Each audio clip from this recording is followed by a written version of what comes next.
Je vais commencer en vous remerciant bien sûr tous d'être présents. I will speak in French. Je remercierai surtout les trois organisateurs qui ont très gentiment rappelé effectivement que cette idée avait germé dans ma tête, mais évidemment il fallait des gens qui la pensent et qui la prennent en charge. Et je les remercie beaucoup, d'autant qu'ils ont rappelé qu'eux-mêmes n'étaient pas spécialistes de cette question. Et je crois que c'est important et intéressant de voir cette nouvelle prise en charge d'une réflexion sur l'AIT par, j'allais dire, voilà, en dehors de son milieu naturel.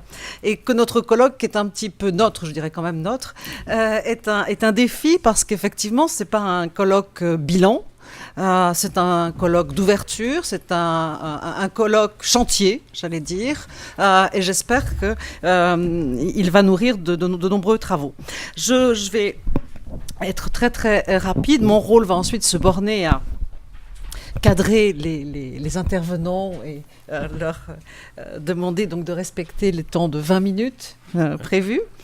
Je voudrais juste présenter rapidement cette première session, donc, qui a pour titre Londres, centre de l'AIT. Alors, c'est une évidence, mais je crois que là aussi, c'est une chose intéressante à rappeler.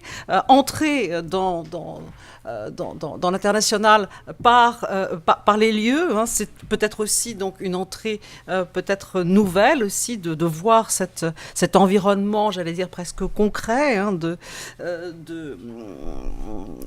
la création de ce mouvement et de son organisation. C'est aussi, bien sûr, Londres comme lieu de cette, pour reprendre la formule d'un journaliste français, le lieu non pas seulement de l'exposition universelle, mais de l'expulsion universelle, c'est-à-dire le lieu où se retrouvent donc tous ces exilés, dont il est souvent difficile de connaître réellement les interactions, les connaissances, les échanges, les dialogues. Et là, l'AIT nous fournit, bien sûr, hein, un moyen, un observatoire, j'allais dire, majeur de cette question. Aussi, cette première session sera l'occasion de reparler, évidemment, de quelqu'un qui est au centre de ce processus, qui est Marx. Marx, dont le présent, l'actualité aussi, est en plein renouveau. Hein. Je crois qu'un certain nombre de publications, de débats, et je dois moi-même commettre très prochainement une traduction, enfin c'est pas moi qui l'ai traduit, mais un commentaire d'un inédit en français de Marx, qui est Les grands hommes de l'exil, hein, qui est un texte, donc un pamphlet de Marx des années 1850. Donc je crois que voilà, les éditeurs eux-mêmes s'intéressent à nouveau à Marx, et c'est très bien.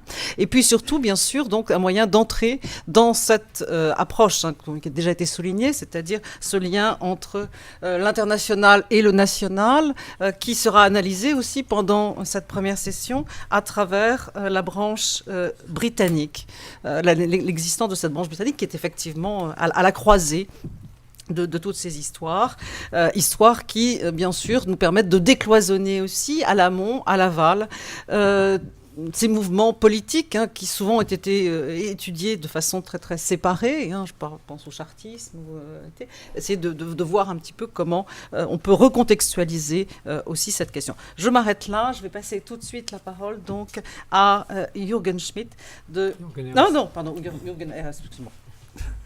De Berlin-Brandenburgische, l'allemand c'est encore pire, Akademie der Wissenschaften, Karl Marx and l'International. Oui. Thank you very much. Mesdames, Messieurs, Karl Marx was not a founding initiator, but he was present at the creation of the International Workingmen's Association, called simply the International.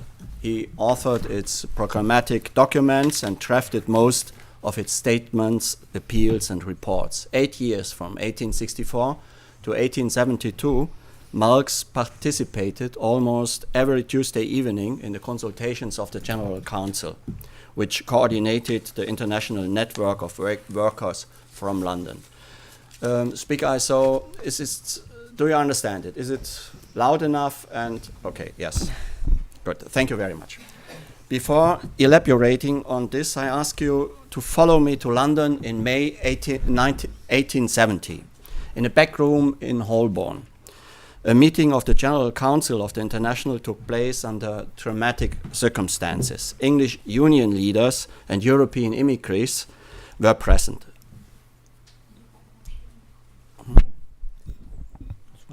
Ça va? Ah, okay. Also, English union leaders and European immigrants were present. Is it okay so? Yes? Okay.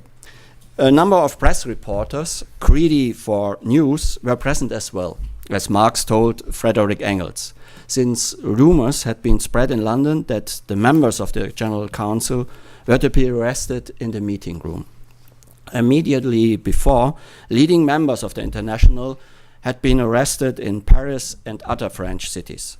They were accused of plotting a conspiracy against the empire and the assassination of Napoleon III. It was a transparent police maneuver. The French emperor wanted to have his personal sovereignty affirmed in a plebiscite. It became his last big success. The crime of the Paris section of the International merely consisted of appealing to abstention from voting as demonstrations against the empire and for social republic. In London, an English newspaper reporter followed the meeting of the General Council. English union leaders and European immigrants excitedly discussed the purpose and content of a public declaration. The British Unionists always come back to the point that something must be sent to the papers to prove that they do not agree with assassination. The non-English members, on the other hand, wanted the regime to be judged. After some 3 hours of rambling discussion, a sort of compromise was reached. The part speaking against assassination is made clearer and stronger, the reporter told us. At the request of the British, some beautiful passages about the sun conspiring against darkness are allowed to stand to please the foreigners. In the declaration of the General Council, the tasks of the International are emphasized. The special mission of all our branches is to act as centers for the organization of the working class, and is also to aid all political movements tending to accomplishment of our ultimate end, the economical emancipation of the working class.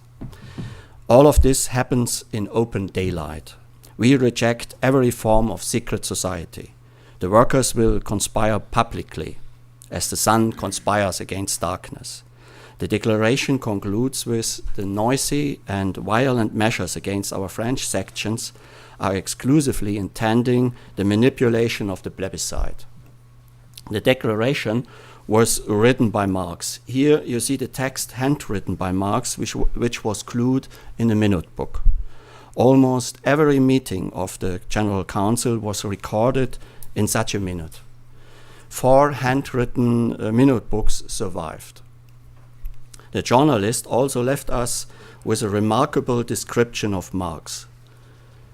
The most noticeable man in the company is a German professor. He is of middle age and has a handsome leonine face, and is evidently what an American would call the boss of the meeting. Was Marx really to be seen as the boss of this meeting and the International? And if he was, then in what way? I will first go into the International and plead for a redefinition. We should view the International Workingmen's Association as a network of different European worker and reform groups, whose annual meetings in Switzerland and Belgium should be regarded as the birthplace of European socialism. Next, I will go into Marx's role. I will especially emphasize the middle phase of the history of the International, the years from 1866 to 1871, from the first European Workers' Congress in Geneva to the Franco-Prussian War. Our view on the 19th century has changed. Through the European unification, but especially by the through globalization. We see now how in the 19th century, beyond the political and economic double revolution, a first modern wave of globalization occurred, which lasted until the beginning of the First World War. It was an epoch of big changes and inconsistencies, which in some respect is closer to us today than the 20th century. In view of this, the history of the international deserves to be reconsidered without any ideological distortions. Notably, the international is hardly worth a footnote to the current world and global historical interpretations. Also, the international conceptualized certain terms. The IWMA significantly contributed to the term international entering the lexicons of the late 19th century. Without doubt, the classical history of the workers' movement through its all too narrow definition of the term worker and through its party and national historical orientation, which never had been overcome significantly, paved the way for this marginalization. The resolutions and proclamations of the international, the minutes and speeches, but also the numerous correspondence should be reread. For far too long, these texts were mainly seen as the expression of party, political and ideological infightings. They were actually controversial debates about important social, economic, and political questions and problems. In these debates, we can see how in the historic context of the Industrial Revolution and the first modern wave of globalization in Europe, a transnational exchange of ideas and practices occurred. The IWMA is to be seen as an attempt to develop ideas, concepts, and techniques transnationally. That way, it succeeded in partly making the globality of the interests of the workers beyond national borders and their union reality. Until then, this globality was only imagined.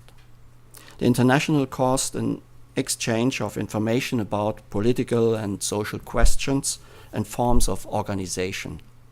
However, it especially acted as a mediator and translator of ideas. It advanced the process of understanding the importance of workers' interests. This was a conflictual process. This was nevertheless integrating. In connection with an eventually unsuccessful strike in Basel, a member of the General Council confidently claimed in the London Times that trade unionism will soon be coexisting with civilization. By the agency of the International Workingmen's Association, the movement has spread quicker than it otherwise would have done. In the year 1869, Marx was convinced the community of action the IWMA is calling into being, the exchange of ideas and the direct discussions at the general congresses, would gradually create a common theoretical program for the general workers' movement. From the beginning, the International was a movement going beyond social questions and interests. I don't want to speak about the solidarity with the Polish uprising and so on. Also, the English workers' leaders were against the purely economic alignment of the unions. We have to see that the International Workingmen's Association created a communication connection of European workers and asserted itself in the European public as their voice. The congresses of the International were noticed throughout Europe. The London Times published detailed correspondence reports which were reprinted and commented on by many European newspapers. Bear in mind that the International was a very fragile construct. As a network, it was vulnerable, without any financial resources, and was scarred by severe political and ideological infighting. In every way, constantly faced with crisis. From the beginning, there was a wide gap between aspiration and reality. What was now the role of Karl Marx? within the International? Was he really what an American would call the boss? Until 20 years ago, there was a heated debate about Marx's influence on the IWMA. While some declared Marx the actual leader of the International, who was mainly concerned with enforcing Marxism, others told the history of the International basically without Marx. Marxist-Leninist research claimed a unique share of Marx and his theories regarding the creation and policies of the International. It showed the International as proof of the historic necessity of the victory of Marxism over the different forms of petty bourgeois socialism. These ideologies and instrumentalizations continue to have an effect until today, whether we are aware of it or not. I'm giving prominence to the historic Marx, the social philosopher, social critic, and revolutionary of the 19th century, with all inconsistencies and ambivalence that were part of him and his time. Marx was neither one of the activist professional revolutionaries spawned by the 20th century, nor did he, as a scientist and analyst of capitalism, leave a finalized or at least cohesive work behind. Instead, his work remained a fragment in central parts, and its political and scientific development was anything but a straight line way. He discussed many political questions only in the form of newspaper articles. The different Marxisms successfully separated Marx from his intellectual and communicative environment. He let himself be stylized to the founder of a scientific ideology, a kind of political religion, and to the leader of the German and international workers, who sang praises of a communist cadre party.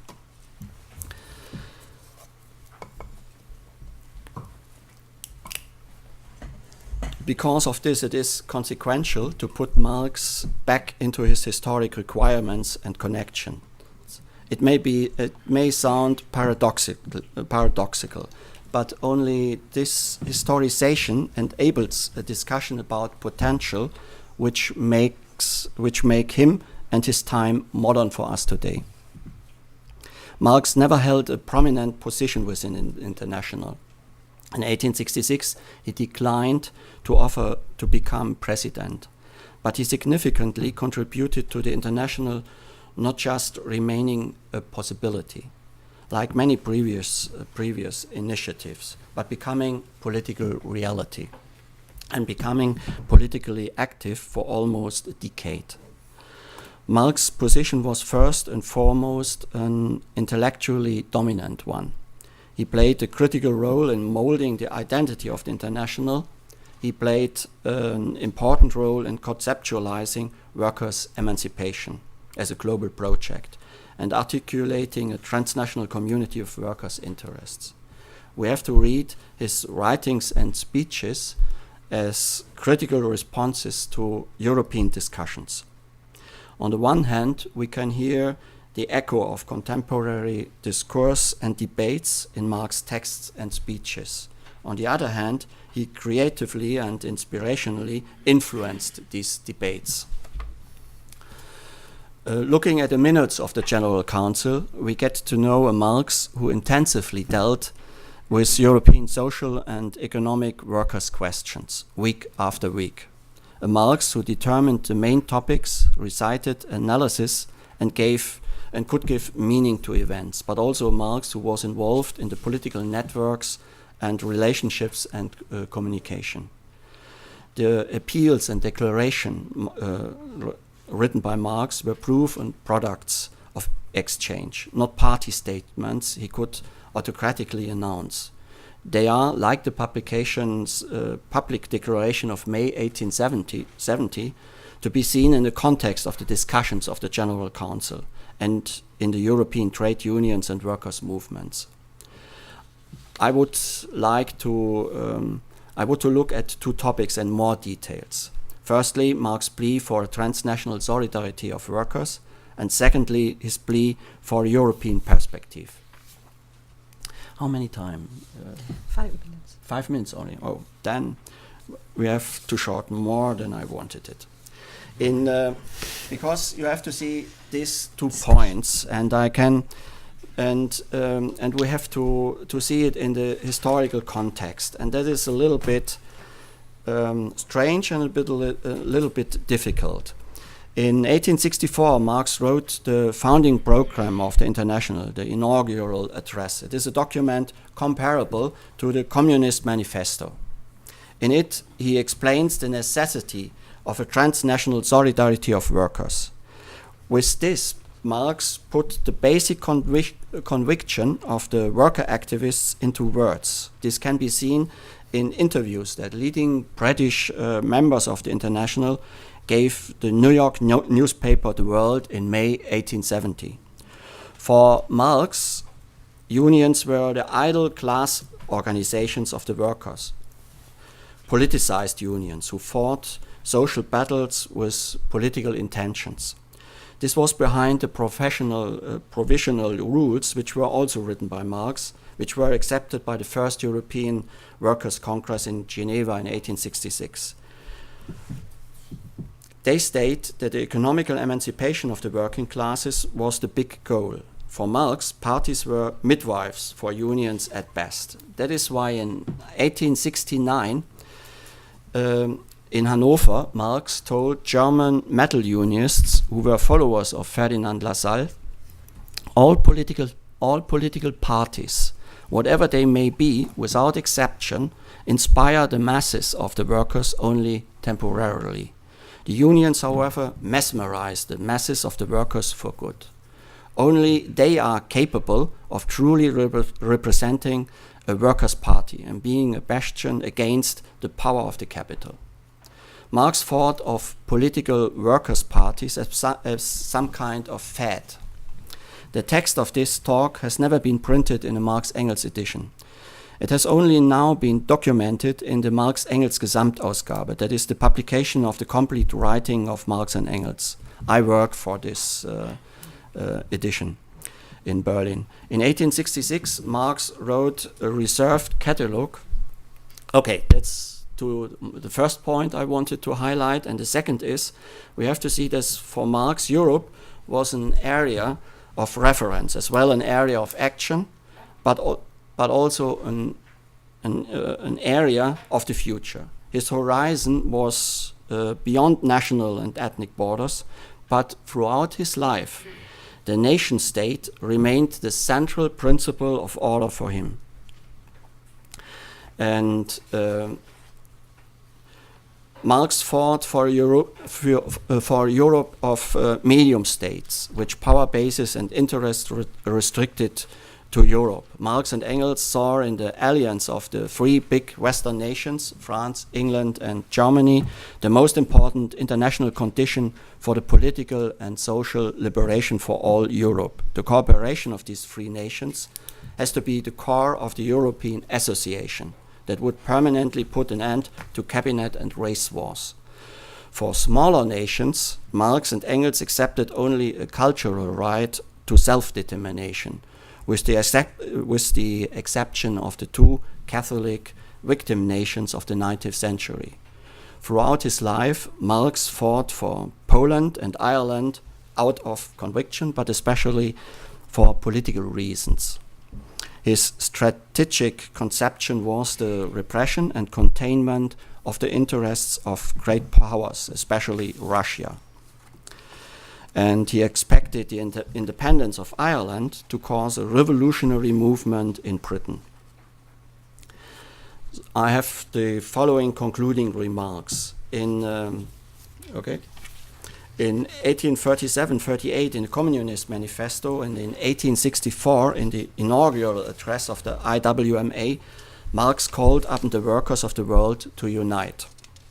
The transnational solidarity of Marxers demanded by Marx had nothing in common with the proletarian internationalism of the 20th century. That is why I have generally used the adjective transnational instead of international.